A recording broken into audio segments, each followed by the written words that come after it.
Hello friends, welcome to I exam B. So guys, आज के हमारे इस वीडियो में हम लोग क्या करेंगे। हम लोग APFC assistant provident fund commissioner जिसका एग्जाम 2016 में हुआ था, जो कि यूपीएससी ने कंडक्ट कराया था। अभी रिसेंटली आप ये देख रहे हो कि इसकी जो वैकेंसीज हैं अभी आई हैं। तो यहाँ पे वो लोग जिनकी जो एज है वो 35 से कम है, तो वहाँ पे ये लोग अप्लाई कर सकते हैं। बहुत ही अच्छा मौका है, यूपीएससी ने ये दिया है। क्वालिफिकेशन इसमें ग्रेजुएशन है, सिंपल ग्रेजुएशन अगर आपकी है तो आप इसे भर सकते हो। यूपीएससी वालों के लिए जो तैयारी कर रहे हैं यूपीएससी की, उनके लिए ये एक बहुत ही सुनहरा अवसर हो सकता है। टोटल वैकेंसीज कितनी है तो 159 टोटल वैकेंसीज है। जो इसका रिक्रूटमेंट टेस्ट होता है उसमें आपको 120 क्वेश्चन मिलेंगे, 2 घंटे में आपको करना है और आपका यहाँ पे 100 मार्क्स का एग्जाम होने वाला है। यह है कुछ इन्फॉर्मेशन जो कि आपको बहुत ज़रूरी है। जिनकी भी एज 35 से कम है वो लोग इस एग्जाम को भर सकते हैं। यूपीएससी के द्वारा ये फॉर्म निकला गया है। अब हम यहाँ पे बात करने वाले हैं कि जो आपका एपीएफसी का रिक्रूटमेंट टेस्ट है ना, उसमें आप यहाँ पे देखोगे कि किस किस से कितने कितने मार्क्स आ रखे हैं और यहाँ पे इसका सिलेबस क्या होता है। तो यहाँ पे जब जनरल इंग्लिश देखोगे तो जनरल इंग्लिश में आपको पर्टिकुलरली इतना ज़्यादा हैवी नहीं पढ़ना है, बिल्कुल ग्रामेटिकली अंदर नहीं जाना है। तो यहाँ पे नॉर्मल नॉर्मल चीजें पूछी गई हैं। हम लोग आज के इस वीडियो में हम लोग देखने वाले governance and constitution of India, जिसे हम पर्टिकुलरली क्या बोल सकते हैं, पॉलिटी के क्वेश्चंस। ठीक है, पॉलिटिकल साइंस पॉलिटी। तो यहाँ पे आप देखोगे जो एपीएफसी का मैंने ब्रेकअप आपको यहाँ पे बता रखा है कि किस किस से कितने कितने क्वेश्चंस पूछे गए थे। तो यहाँ पे अगर आप देखोगे पॉलिटी, तो पॉलिटी से ना आपको 10 क्वेश्चन पूछे गए थे और 10 के 10 क्वेश्चंस मैं आज आपको यहाँ पे करवाने वाला हूँ। उसी के साथ साथ मैं आपको और भी एक्स्ट्रा फैक्ट्स बताऊंगा जो कि आपके 2023 के एग्जाम्स के लिए, अगर आप लोगों ने फॉर्म भरा है तो उसके लिए बहुत ज्यादा इंपॉर्टेंट हो जाएगा। देखिए, ये 2016 में लास्ट एग्जाम हुआ है। कब हुआ है? 10 जनवरी 2016 में हुआ है। चलिए हम लोग पहला क्वेश्चन देखते हैं। ये बोल रहा है, if the prime minister of India is a member of Rajya Sabha, अगर प्राइम मिनिस्टर राज्यसभा का मेंबर है तो इनमें से क्या। ठीक है, he can make statement only in Rajya Sabha. तो क्या वो केवल राज्यसभा में ही स्टेटमेंट दे सकता है? ऐसा नहीं है, वो लोकसभा में भी स्टेटमेंट दे सकता है क्योंकि प्राइम मिनिस्टर वो भारत का है। Okay, he has to become a member of Lok Sabha within 6 month. ऐसा नहीं है, अगर वो राज्यसभा का मेंबर भी है तो वो अपने पद पर बना रह सकता है, प्राइम मिनिस्टर बना रह सकता है। He will not be able to speak on the budget in the Lok Sabha. ऐसा नहीं है, वो लोकसभा में अगर बजट पास भी हो रहा है तो वो यहाँ पे बोल सकता है क्योंकि वो प्राइम मिनिस्टर है। Okay, he will not be able to vote in his favour in the event of a no confidence motion. तो यहाँ पे ये वाला बिल्कुल आपको यहाँ पे राइट मिलेगा। ओके, तो यहाँ पे क्या है, he will not be able to vote. हाँ बिल्कुल, अगर यहाँ पे नो कॉन्फिडेंस मोशन है तो वो अपने फेवर पे ही वोट यहाँ पे नहीं दे पाएगा। अविश्वास प्रस्ताव आपको पता ही होगा। अब यहाँ पे सबसे इंपॉर्टेंट चीज क्या है, आपने देखा होगा prime minister and council of minister. तो ये आपको कौन से आर्टिकल में मिल जाएगा? आर्टिकल 75 में देखने को मिल जाएगा। अब आप देखोगे यहाँ पे राज्यसभा का जिक्र हो रखा है। ठीक है, तो राज्यसभा को हम लोग क्या बोलते हैं? काउंसिल ऑफ स्टेट बोलते हैं। कौन से आर्टिकल में आता है? तो आर्टिकल 80 के अंतर्गत आता है। अब आपको पता है जो आर्टिकल 80 है ना राज्यसभा का, इसमें जो 12 मेंबर नॉमिनेट करते हैं, कौन? President of India. तो ये किस क्षेत्र से नॉमिनेट करते हैं? तो ये आर्ट्स हो गया, लिटरेचर हो गया, ओके, साइंस हो गया, और यहाँ पे आपको सोशल सर्विस देखने को मिल जाएगा। अब यहाँ पे मैं आपको बताता हूँ, जो राज्यसभा है ना, राज्यसभा के जो चेयरमैन होंगे वो भारत के वाइस प्रेसिडेंट होते हैं। तो vice president is the x official chairman of Rajya Sabha. और राज्यसभा स्टैब्लिश कब हुई थी? तो ये स्टैब्लिश हुई थी 1952 में। तो इसका आंसर क्या हो जाएगा? यहाँ पे आपका डी हो जाएगा। चलिए अगला है, which one of the following form the basic premise for developing the Indian constitution. भारतीय संविधान को बनाने के लिए इसमें से किसने बेसिक प्रीमाइस दिया था? तो यहाँ पे आपको पता है, the government of India act 1935 plays a important role while making the Indian constitution. तो यहाँ पे सबसे इंपॉर्टेंट चीज क्या है, जो भारतीय संविधान है उसको बनने में कितना टाइम लगा? तो 2 साल 11 महीने 18 दिन का यहाँ पे टोटल टाइम लगता है। ओके, अब ये जो गवर्नमेंट ऑफ इंडिया एक्ट 1935 का, इस समय भारत के वॉइसरॉय कौन थे? इस समय भारत के वॉइसरॉय थे Lord Willingdon. Okay, Lord Willingdon. Okay, तो यहाँ पे आपने इसको ध्यान देना है। अगर मैं यहाँ पे आपसे बात करूं तो इंडियन कॉन्स्टिट्यूशन, यानी कि अगर हम बात करें कॉन्स्टिट्यूशन असेंबली की, जिसने संविधान को बनाया था, उसके जो फर्स्ट चेयरमैन थे जो कि परमानेंट नहीं थे, वो कौन थे? सच्चिदानंद सिन्हा थे। अगर यहाँ पे परमानेंट चेयरमैन की बात करी जाए तो आपने बोलना है राजेंद्र प्रसाद। ओके, राजेंद्र प्रसाद यहाँ पे क्या बनते हैं? इसके पहले चेयरमैन बनते हैं। अब यहाँ पे आपसे पूछा था कि कॉन्स्टिट्यूशन बेसिकली किसने बनाया था, तो यहाँ पे आपको पता होना चाहिए ड्राफ्टिंग कमेटी। ड्राफ्टिंग कमेटी के अध्यक्ष थे बी आर अम्बेडकर। इनके द्वारा ही, तभी तो इनको बोलते हैं ना father of Indian constitution. Okay, भारतीय संविधान कब बनकर तैयार हुआ था? तो 26 नवंबर 1949 को बनके तैयार हो गया था, लेकिन इसको लागू कब करा था? 26 जनवरी 1950 में इसको लागू किया गया था। ओके, तो हमारा फर्स्ट हो जाएगा, ए वाला हो जाएगा हमारा राइट आंसर। चलिए अगला है, the Malimath committee 2003 look at the way to reform the. तो जो मलीमत कमेटी है 2003 की, ओके, तो ये मलीमत कमेटी है 2003 की, इसमें आप क्या कहना चाहोगे? तो बेसिकली मैं आपको बता देता हूँ, ये जो मलीमत कमेटी ने इसको बनाया तो 2000 में गया था। ओके, 2000 में बनाया गया था। अब ये जो मलीमत थे ना, इनका पूरा नाम क्या था? इनका नाम था वी एस मलीमत। ये क्या था? ये पर्टिकुलरली आपको दिख जाएगा, ये केरला और कर्नाटक के चीफ जस्टिस रह चुके थे। ओके, और सबसे इंपॉर्टेंट चीज यहाँ पे क्या है, देखिए ये जो रिलेट करती है, किससे रिलेट करती है? क्रिमिनल जस्टिस सिस्टम से। ओके, तो ये किससे रिलेट करती है? क्रिमिनल जस्टिस सिस्टम से। और दूसरी इंपॉर्टेंट चीज यहाँ पे क्या है, अब अगर आप देखोगे यहाँ पे आईपीसी के बारे में, तो आईपीसी भारत में कब बन के तैयार हो गया था? तो 1860 आप देखोगे, 1860 से भारत में यहाँ पे क्या है? इंडियन पीनल कोड है। अगर मैं आपसे बात करूं सीआरपीसी की, तो क्रिमिनल प्रोसीजर कोड, तो ये कब हुआ था? तो ये 1 अप्रैल 1974 से लागू हुआ था भारत में। तो ये जो मलीमत कमेटी है किसके लिए? Criminal justice system in India. अब सबसे इंपॉर्टेंट चीज यहाँ पे आपके लिए ये है, यूपीएससी ईपीएफसी की आप तैयारी कर रहे हो, चाहे वो आप एपीएफसी का आपने फॉर्म भरा हो, चाहे आपने ईओ और एओ का फॉर्म भरा हो, इसमें 30 ईयर्स तक होती है एज। ठीक है, तो यहाँ के आपका ऑनलाइन कोर्स हमारे द्वारा आपको प्रोवाइड कराया जाएगा। आपको सारे के सारे पीवाई की दिए जाएंगे, 20 मॉक टेस्ट आपको यहाँ पे देखने को मिलेंगे, 2400 क्वेश्चन आपको यहाँ पे देखने को मिल जाएंगे, 4000 क्वेश्चन आपको हम देंगे सेक्शनल टेस्ट के हिसाब से। तो आपका यहाँ पे आप देख रहे हो, आपका जो होल कोर्स है वो यहाँ पे कंप्लीट हो जाएगा हमारे द्वारा। कोर्स को परचेज करने के लिए आप iexam की वेबसाइट पे विजिट कर सकते हैं और दिए हुए नंबर पे कॉल भी कर सकते हैं। चलिए अगला क्वेश्चन है, the parliament can make any law for whole or any part of India for implementing international treaties. तो भारत का जो संसद है वो भारत के किसी भी या फिर संपूर्ण क्षेत्र के लिए, पूरे क्षेत्र के लिए, अगर वो चाहता है कि कोई इंटरनेशनल ट्रीटी भारत में इंप्लीमेंट हो जाए तो वो क्या करेगा? तो यहाँ पे with the consent of all state, उसके स्टेट की कंसेंट लेनी पड़ेगी, with the consent of majority of state, या फिर उसे अधिकतम जो राज्य हैं उनकी कंसेंट लेनी पड़ेगी, या फिर with the consent of state concern, या फिर जिस स्टेट में लागू करना है उसका ही यहाँ पे अनुमति लेना है, या फिर without the consent of any state.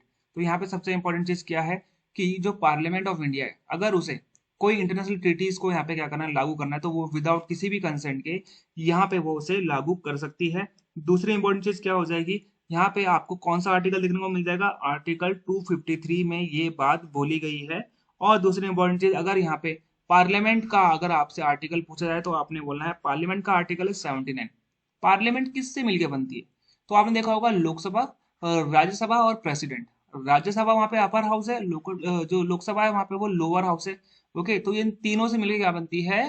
Parliament बनती है भारत की, जिसे हम बोलते हैं संसद। चलिए अगला क्वेश्चन है, which of the following are the rule of finance commission. Finance commission बहुत इंपॉर्टेंट है। The distribution of money collected through taxes, बिल्कुल ठीक है यहाँ पे, ठीक है, तो यहाँ पे ये बिल्कुल सही है। Evaluation of centrally sponsored scheme, नहीं, ये काम नहीं करता है finance commission. Evolve principle based on which fund are allotted among state, और अगला है टू डेवलप फायर प्लान, बिल्कुल नहीं, ये काम तो बिल्कुल भी नहीं करता, ये करता था प्लानिंग कमीशन। ओके, तो यहाँ पे हमारा कौन कौन सही हो गया? फर्स्ट और थर्ड सही हो गया, तो यानी कि हमारा बी हो गया राइट आंसर।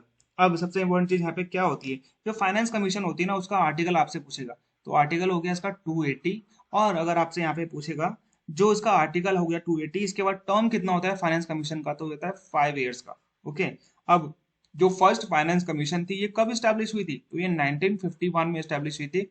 फर्स्ट चेयरमैन कौन थे फाइनेंस कमीशन के, यानी कि फर्स्ट फाइनेंस कमीशन के चेयरमैन कौन थे? ये थे केसी नियोगी। ये भी आपसे पूछा जा सकता है। और अगर मैं बात करूं रिसेंट की, तो रिसेंट में आपको मिलेगा 15th फाइनेंस कमीशन। इसके चेयरमैन कौन है? ये है नंद किशोर सिंह, एन के सिंह है। ओके, इसका टर्म ना 2025 तक था, लेकिन इसको एक्सटेंड कर दिया 2019 में। 2019 में एक्सटेंड करके इसको कितना कर दिया गया? 2021 से 26 तक के लिए इसको एक्सटेंड कर दिया गया है। चलिए अगला क्वेश्चन है, what was the position held by Dr. S. Radhakrishnan before he became the Vice President of India? आपको पता है ये भारत के पहले वाइस प्रेसिडेंट हैं। ओके, फर्स्ट वाइस प्रेसिडेंट, और प्रेसिडेंट आपको पता है राजेंद्र राजेंद्र प्रसाद हैं। ओके, तो फर्स्ट वाइस प्रेसिडेंट है। अब यहाँ पे ये क्या थे इससे पहले? तो ये उपराष्ट्रपति बनने से पहले क्या थे? यूएसए के एम्बेसडर थे, या फिर यूजीसी के चेयरमैन थे, प्लानिंग कमीशन के चेयरमैन थे, या फिर एम्बेसडर थे सोवियत यूनियन के। तो बिल्कुल यूएसएसआर, ओके, तो यूएसएसआर बहुत इंपॉर्टेंट है, union of Soviet socialist Republic. कब से कब तक था ये? 1922 से 1991 के बीच में ये एग्जिस्ट करता था। 15 देशों का एक समूह था। ओके, 15 देशों में कौन कौन से आते हैं? आपको क्रोएशिया मिल जाएगा, बेलारूस मिल जाएगा, यूक्रेन मिल जाएगा, अर्मेनिया मिल जाएगा, अजरबैजान मिल जाएगा। ठीक है, तो ये ऐसे कुछ देश थे इसमें। आज की डेट में ये स्वतंत्र देश बन चुके हैं। और आपको पता होना चाहिए रशिया क्या है, दुनिया का सबसे बड़ा कैपिटल, सबसे बड़ा क्या है, कंट्री भी है। ओके, तो यहाँ पे ये क्या थे, सोवियत यूनियन के एम्बेसडर थे, राजदूत थे, वाइस प्रेसिडेंट बनने से पहले। चलिए अगला क्वेश्चन है आपका स्टेटमेंट वाइज है, speaker of Lok Sabha appoint the chairman of public accounts committee. तो यहाँ पे आपने देखना है कि ये कौन सा सही है और आपने इसके हिसाब से यहाँ पे आपने टिक लगाना है। ओके, तो यहाँ पे अगर आप देखोगे तो आपको क्या मिल जाएगा, जो स्पीकर है, speaker of the Lok Sabha appoint the chairman of public, PAC, जो पीएसी होती है हमारी पब्लिक अकाउंट्स कमेटी, क्या वो इसके जो चेयरमैन इसको सेलेक्ट करते हैं? बिल्कुल, यही उनको अपॉइंट करते हैं। तो पहला वाला सही हो गया। Member of parliament, eminent person from industry and trade are the member of public account committee. नहीं, ऐसा नहीं है। मेंबर ऑफ पार्लियामेंट, ठीक है, मेंबर ऑफ पार्लियामेंट जो संसद जो चुन के आए हैं लोगों के द्वारा, वो यहाँ पे क्या बनते हैं, पर्टिकुलरली वो यहाँ पे पीएससी के सदस्य बनते हैं। ऐसा कुछ नहीं है कि उनको इंडस्ट्री और ट्रेड का ज्ञान होना चाहिए, ऐसा कुछ नहीं होता है। तो यहाँ पे क्या हो गया, फर्स्ट स्टेटमेंट ट्रू है और जो सेकंड स्टेटमेंट है ये बिल्कुल ही फॉल्स है, क्योंकि यहाँ पे ऐसा कुछ नहीं है कि इंडस्ट्री और ट्रेड से आपको ज्ञान होना चाहिए। मेंबर ऑफ पार्लियामेंट होना चाहिए आपका, बस इतना ही काफी है अगर आप पब्लिक अकाउंट कमेटी में सेलेक्ट होना चाहते हो या फिर आपको अपॉइंट करा जाता है तो सी इज द करेक्ट आंसर। चलिए अगला क्वेश्चन हम लोग देख लेते हैं, what is the number of state and union territories in India. देखिए यहाँ पे कोई भी ऑप्शन ना आपको 28 और 8 वाला नहीं मिलेगा, क्योंकि ये जो पेपर है ये उस टाइम का है, तो उस टाइम के हिसाब से आपको ऑप्शन में यहाँ पे वही दिखा रहा हूँ। तो ये पेपर उस टाइम का है। आज की डेट में अगर आप देखोगे तो हमारे पास 28 और 8 यूनियन टेरिटरीज है। 28 क्या है हमारे पास, स्टेट्स हैं। अब सबसे इंपॉर्टेंट चीज क्या है, आपने देखा होगा 31 अक्टूबर, ठीक है, 31 अक्टूबर और 2019 को जब वल्लभ भाई पटेल की क्या होती है, जयंती होती है। ओके, तो यहाँ पे क्या होता है, पर्टिकुलरली इस दिन को जेएनके को, जम्मू एंड कश्मीर को 370 आर्टिकल खत्म कर दिया जाता है, 35A खत्म कर दिया जाता है। तो जेएनके को हम लोग दो यूनियन टेरिटरीज में बांट देते हैं, एक बनता है जेएनके और एक बनता है लद्दाख। और साथ ही साथ में एक साल बाद आप देखते हो कि जो हमारा क्या है यहाँ पे, दमन एंड दीव और दादर और नागर हवेली है, इन दोनों को मर्ज कर दिया जाता है। ठीक है, पहले ये दोनों अलग अलग यूटी थी, अब इनको मर्ज कर दिया गया। तो यहाँ पे 28 और 8 यूनियन टेरिटरीज हो चुके हैं, 28 स्टेट्स है। ओके, अब सबसे इंपॉर्टेंट चीज क्या है कि 2019 से पहले क्या था, तो आप देखोगे 2 जून 2014 में हमारा स्टेट एक बनता है। कौन सा स्टेट बनता है, तेलंगाना स्टेट बनता है। किससे अलग होकर बनता है, आंध्र प्रदेश से अलग होकर बनता है। और इससे पहले आपने 3 स्टेट देखे होंगे 2000 में। ठीक है, तो यहाँ पे आप देखो छत्तीसगढ़, उत्तराखंड और झारखंड। ये कब बनता है, ये बनता है 1 नवंबर 2000 को। ये बनता है 9 नवंबर 2000 को। और ये बनता है 15 नवंबर 2000 को। ठीक है, तो CUJ से आप लोग याद रखना, ये आपके लिए शॉर्टकट मैंने बता दिया है। तो 28 और 8 है, ये आपके ऑप्शन में नहीं है। चलिए अगला है, under the constitution of India which of the following statement are correct, the constitution is supreme. तो यहाँ पे बिल्कुल सही बोल रहे हैं। There is a clear division of power between the union and the state government, बिल्कुल सही है। यहाँ पे आपके जो पावर्स हैं स्टेट्स और यूनियन के बीच में, उनके बीच में पावर का बंटवारा करा गया है, बिल्कुल करा गया है, तो ये भी सही है। Amendment to the constitution have to follow the prescribe procedure, बिल्कुल सही है। आर्टिकल 368, पहली बात तो आप लोग याद रखना, अमेंडमेंट से आर्टिकल कौन सा है, 368। अब एक प्रोसीजर है, या तो आपने सिंपल मेजोरिटी से पास करना है अपना जो अमेंडमेंट है, या फिर आपने स्पेसिफिक से पास करना है, या फिर आपने स्पेशल मेजोरिटी से पास करना है। ओके, तो ये मेजोरिटी यहाँ पे चाहिए होती है, तो एक प्रोसीजर है जो कि बहुत इंपॉर्टेंट होता है पास कराने के लिए, तो बिल्कुल सही है। अब यहाँ पे बोला union parliament and the state legislature are sovereign, तो यहाँ पे सोवरेन नहीं है। जो यूनियन पार्लियामेंट है ना, इसका कंट्रोल है किसके ऊपर, स्टेट लेजिस्लेचर के ऊपर। ये ज्यादा पावरफुल है स्टेट लेजिस्लेचर से, क्योंकि ये लोग क्या करते हैं, इनको पावर देते हैं। इनको पावर देने का काम पार्लियामेंट का है कि ये काम स्टेट करेगा। और ये पर्टिकुलरली पावर को डिवाइड भी करती है, पावर को जो डिवाइड करता है पावर उसी के पास होती है। ओके, तो यानी कि ये वाला गलत हो गया। The preamble to the constitution can not be invoke to determine the ambit of fundamental rights. तो फंडामेंटल राइट्स आपको पता है पार्ट 3 में आते हैं, 12 से लेकर 35 तक आता है। ओके, तो ये वाला भी गलत है। तो यहाँ पे आपको कौन कौन सही मिल जाएंगे, आपको 1, 2 एंड 3 बिल्कुल राइट मिल जाएगा। लास्ट क्वेश्चन है, the right to free and compulsory education act 2009 provide for education to every child in the age group. तो यहाँ पे ये बहुत सिंपल क्वेश्चन है, 6 साल से 9 साल के बच्चों को यहाँ पे फ्री एजुकेशन दी जाएगी सरकार के द्वारा, और गार्जियंस इस चीज को प्रोटेक्ट करेंगे। अब यहाँ पे सबसे इंपॉर्टेंट चीज क्या होती है, राइट टू एजुकेशन का आर्टिकल कौन सा है? तो ये है आपका यहाँ पे राइट टू एजुकेशन का आर्टिकल 21A आपको देखने को मिल जाएगा।